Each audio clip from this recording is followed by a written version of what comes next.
Salut à tous, bienvenue dans cette nouvelle vidéo. Donc on va évoquer l'actualité du jour, même en trêve internationale, il y a de l'actualité. On va voir ça avec Nono. Salut Nono. Salut Sacha. Alors Nono, en parlant d'abord de la trêve internationale, c'est toujours compliqué. Demain, France-Croatie, au Stade de France, tu perds le match aller 2-0 avec une composition d'équipe très bizarre.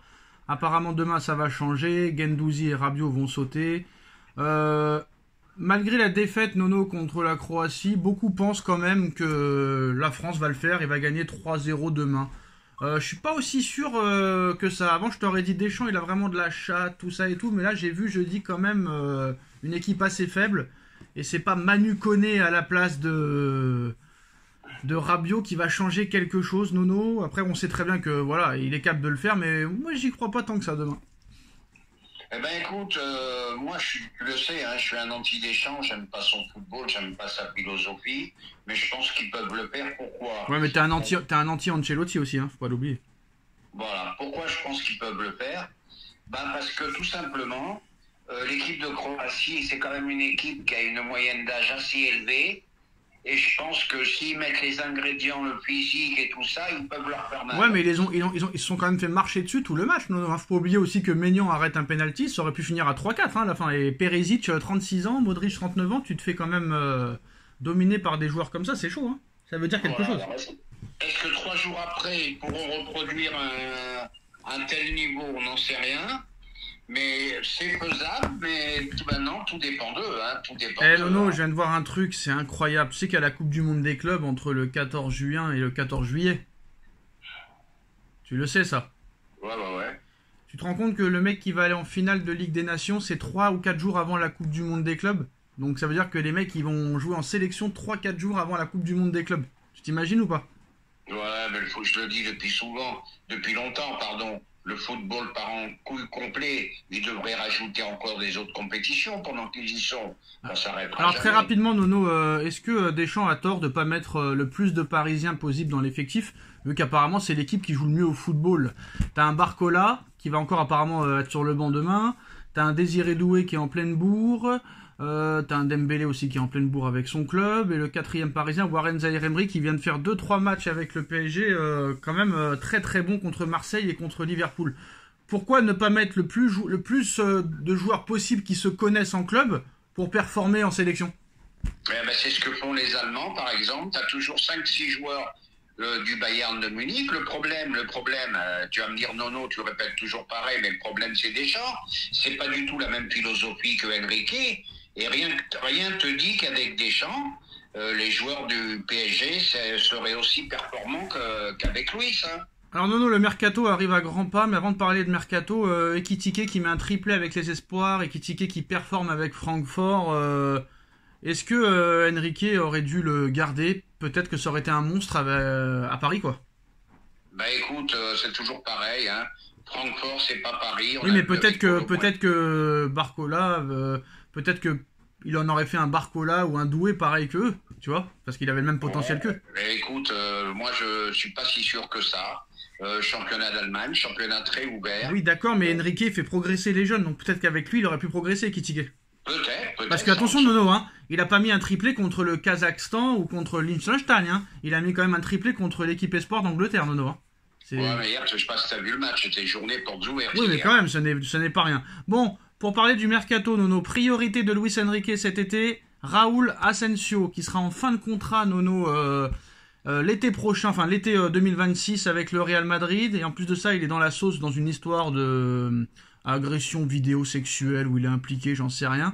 Ce qu'il faut savoir, Nono, c'est que ce gars-là n'était même pas professionnel en début de saison et qu'il est sorti de l'équipe réserve le 9 novembre et il est jamais sorti de l'équipe type du Real Madrid d'Ancelotti. Des grosses performances contre l'Atlético plusieurs fois, contre City aller-retour, contre l'Atlético avec des champions aller-retour. Il n'est plus sorti du tout du 11 de Ancelotti depuis le 9 novembre.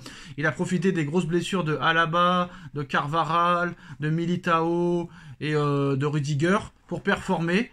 Mais rien ne dit que le Real va le prolonger, Nono, sachant qu'apparemment il y a une histoire là dont on attend le jugement. Marco Asensio, Nono, révélation, qui a été en plus de ça appelé par De La Fuente avec la Roja. Le mec était en CFA, Nono, il y a quelques mois, et il se retrouve sélectionné en sélection espagnole et titulaire indiscutable au Real Madrid. Mais sa prolongation est au point mort, et on sait très bien que Pérez, s'il ne le prolonge pas d'ici le mois de juin, il le vendra. Le Paris Saint-Germain en fait sa priorité cet hiver au poste de défenseur central, et en plus de ça, Nono, tant qu'il ne prolongera pas, il a une clause libératoire à 45 millions d'euros. Nono, révélation cette saison, gros caractère, très gros défenseur, déjà sélectionné avec l'Espagne, titulaire indiscutable avec Ancelotti, 45 millions d'euros en fin de contrat bientôt. Est-ce qu'il faut sauter dessus? Ah bah, il faut sauter dessus parce qu'on a besoin d'un très bon défenseur central. Bon, mais c'est toujours pareil, c'est inexplicable. T'as des mecs comme ça du jour au lendemain qui explosent. Ça me fait penser un petit peu à un parcours à la Ribéry, qui jouait en national et qui s'est retrouvé international. Ouais, mais attention, Nono, Ribéry, il a commencé à Metz en Ligue 1, après il a été à... Attention, national, là le mec, non mais le mec, oui d'accord, mais là le mec il était en réserve. Le mec il était en réserve, c'est un truc de fou. Comme quoi, il y a des bons coups comme ça. Donc toi, tu dirais un grand oui, hein. Ah oui, mais dommage qu'il y ait cette histoire-là, si c'est une histoire à la Greenwood, ça. Ouais. Attention, non, il a rien fait. Apparemment, il est impliqué, c'est un peu comme genre Valbuena, Benzema. Tu vois ce que je veux dire? Oui, une sextape, un truc comme ça. Ouais, il a pas touché à la meuf, mais apparemment, il est impliqué dans l'histoire. Bref. Nono, surprise, Donnarumma voudrait partir. C'est la bombe du jour. En discussion avec le PSG pour une prolongation de contrat, Donnarumma serait finalement favorable à un retour en Italie, selon la presse italienne, pardon.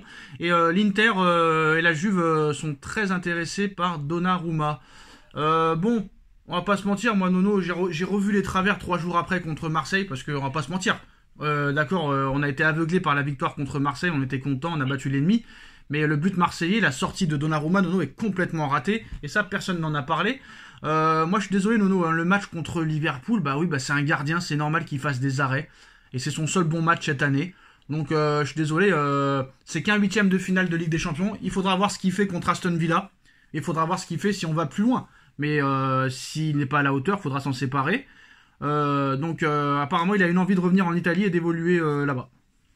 Eh ben, Gianluca retourne en Italie, Forza Italia. Moi, je trouve que c'est un bon gardien, sans plus. Merci pour les pénaltys arrêtés à Liverpool. Tu nous as fait vibrer, mais par contre, tu nous as fait pleurer aussi plusieurs fois. Donc, je vois pas un Donnarumma titulaire indiscutable au PSG.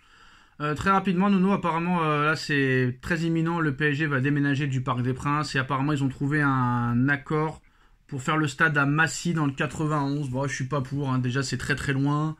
Ce n'est pas aussi, on va dire, accessible qu'au Parc des Princes, parce que vraiment le Parc des Princes c'est accessible, hein. En 20 minutes tu y es en métro. Saint-Lazare, métro 9, c'est terminé, mais là Massy, 91, frère. C'est chaud, d'accord, tu vas avoir un grand stade, tout ça et tout, mais... J'aurais préféré qu'on reste au parc et qu'on l'agrandisse, quoi. Mais bon, dommage. Ouais, dommage, parce que bon, c'est toujours pareil, hein. Un grand match de Ligue des Champions, t'es content d'avoir un stade de 70 000, 80 000. Mais quand tu vas avoir un PSG, je dis n'importe quoi, Metz, ou un PSG Lorient, voilà, tu le rempliras jamais, le stade. Tu risques d'avoir le même problème qu'à Lyon. Donc, le parc, pour moi, était suffisant. Ah bah, il y a une info qui vient de tomber, Nono. L'Arabie Saoudite se jette sur Bradley Barcola. Il lui a proposé une somme complètement incroyable pour s'exiler en Arabie Saoudite, avec une revalorisation salariale très très grosse. Mais apparemment, le joueur n'est pas pour y aller. Ouais, l'Arabie Saoudite se jette sur tout le monde et il n'y a personne à l'arrivée qui arrive. Bon, quelques-uns éventuellement. Mais les mecs, ils veulent pas. Même Vinicius, on lui a proposé 1 milliard sur 5 ans et il va prolonger avec le Real. Non, pour l'instant, il n'y a pas de prolongation. Il a refusé la prolongation du Real. Donc pour l'instant il n'y a pas de prolongation du tout et comme tu as dit il y a de très grandes chances qu'il parte vu que le voyou Mbappé est là-bas.